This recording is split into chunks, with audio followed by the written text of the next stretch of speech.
Welcome to the Big Movement Podcast. If you're ready to create results and make huge strides in your business, finances, personal development, and health, then you're in the right place. Pushing past excuses and powering through procrastination can be a challenge alone. Here, you'll get the support, tools, and knowledge you need to get to the level you desire in your business and life. Let's get started with your host, Byron Ingram. And welcome to another episode of the podcast. Today, we're going to talk about overcoming objections, and it's actually part 2 of a series.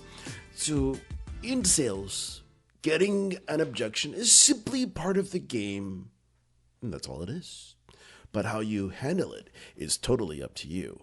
You can either accept the objection, or you can turn it around to use it to your advantage. Let's think about this for a moment, though. You see, if you're not getting objections in your business, then you are simply not talking to enough people. Because objections is just part of the game. That you're going to get some people that say yes and some people that say no. However, not all the people saying no are truly saying no. What it simply means is you haven't given them enough of a reason to say yes. And you see, that objection you have to overcome is that vital part of anyone who's in sales. Because it's the only way to ultimately grow a business, because you're not going to have everyone magically walk to you and say, yes, I love what you are offering. Please give it to me. That doesn't really happen all the time. So if you want to overcome them, you have to control the conversation. You have to control everything from the beginning. You see, there's a simple principle. The person who controls the conversation wins. And by winning, that means you know what the outcome is going to be. So the first way you can control the conversation is to simply address and crush potential objections prior to them occurring.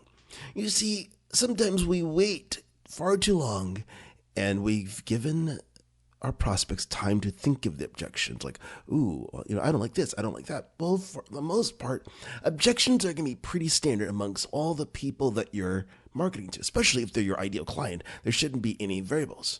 So the easiest way and one of the most effective ways to overcome this is to utilize a story illustrating the objection you want to overcome. Now, depending on the number of objections that you have, it's going to really determine the number of stories you need to utilize in your sales presentation. So, why stories? Because people relate to stories. People connect to them. It's a whole reason why people go to movies, read books. People are enthralled by them because they feel part of it. They want to see the hero of the journey because, as you know, people want to be the hero. Look at Halloween. How many people are dressed up like Batman, Superman, Wonder Woman, and so forth? Because they want to be the hero. So, when you want to, let's say overcome them, you simply want to think of which ones that will allow you to build a bridge. And the series of stories that you're going to use, just think about how can you chain them all together. But this is why you leverage a story as part of it. Now, the story process, this really ties in with the second way of overcoming objections, and that seems a little counterintuitive, but you're going to agree with them. Because you see, when you argue with a prospect, it creates animosity, adversity. And you don't want that. You're saying, well, Mr. Client, you're wrong. Well, no one likes to be told they're wrong because now you're combative, like, oh, it's game on. They're rolling up their sleeves and ready to come to blows.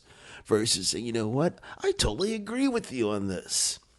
So, as an example, because you don't want to lose that sale, let's say if a client says to you, whoa, that sounds expensive. Now, instead of saying like something along the lines of, no, it's not, this is cheap.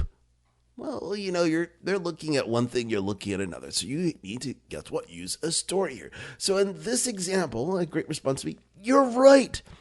It's a premium product, Mr. Smith, whoever you're talking to here. However, let me share with you the experience that, my customer over here, Jim Bob, or whoever this person is, had using a product, our product, how they loved it, how it's making a big difference. But here's the thing. We weren't the first people they talked to. They went with someone else first because they thought they're going to be saving money. And here's what happened. They went with them, and on the surface level, it looked like they're saving money, but then they had issue after issue after issue on the back end. So at the end of the day, it cost them essentially twice as much because the other product will look cheaper after they added all the things and they get upgrades and so forth. It ended up being more expensive than what we have. So now they had to pay twice as much. And then the thing that they had before didn't even do what they needed it to do. So let me ask you this. do you think our product's a bargain now?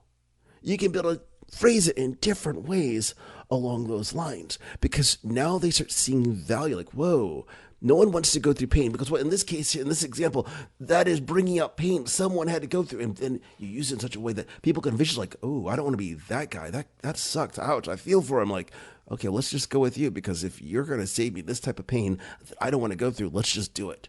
That's how you can leverage a story, and by agreeing with them. So you always want to agree with your prospect.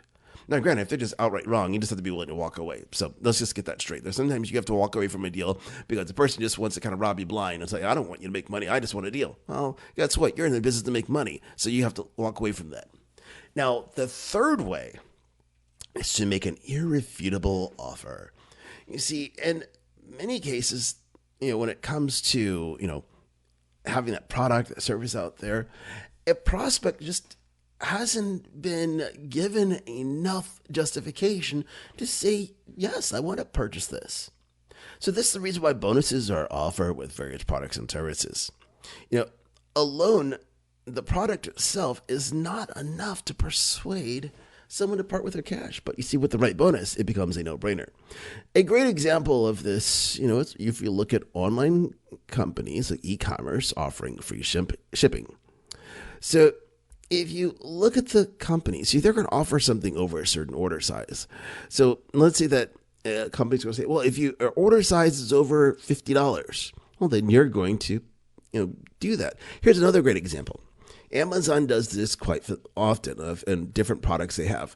So I see this as, because of being a Prime member, that in some cases they'll say, oh, yeah, you can get free next day delivery or free, sometimes same day delivery if your order total is over, let's say, $35. Well, I might have only spent, let's say $25. I'm thinking, well, shoot, I'll spend 10 more bucks and get it the next day or sometimes the same day, depending what time I'm ordering it. So why the heck not? Well, did I have to spend that? No. But because that offer was there, and, I'm already getting that shipping as a benefit being part of Amazon Prime, they just increase the average order size without having to do much of anything. So that's just one way of using a bonus. Now, depending on your business, you have to look at a bonus that's going to have an emotional attachment where people are thinking, I really want that, because it's something that sweetens the deal, becomes a no-brainer, like, oh, shoot, that saves me money. It's just about what value it brings. Because, what you want to make sure you do, regardless of the value, is ensure that whoever your prospect is, you're looking at something that's going to trigger an emotion. The stronger, the better. Like, this is a deal I can't pass up. That's what you want. So these are 3 ways that you can be able to overcome objections. So what I want you to do is think about, what are some of your favorite ways? Share it with the community, share it with on Facebook. Tell people, like, hey, this is my favorite way to overcome an objection, because the more people learn from you and people just in general in sales, the better the whole profession becomes. So I challenge you, when you see value in this post, and I know you did, go ahead and hit that share button, hit that like button, because someone out there needs to hear this message, which is going to make a difference in their business, because they're learning how to overcome objections and put more money in their pocketbook. But more importantly, they're able to help more people with their products and services. So go out there and make it an awesome day. Thanks for listening to the Big Movement Podcast today. And be sure to subscribe so you don't miss an episode. Now that you've surely been inspired to take your entrepreneurial career and business to the next level, you can stop by the website and get more. And if you're ready to boost your business brand, be sure to grab your free report, 7 Easy Steps to Build Your Brand Today.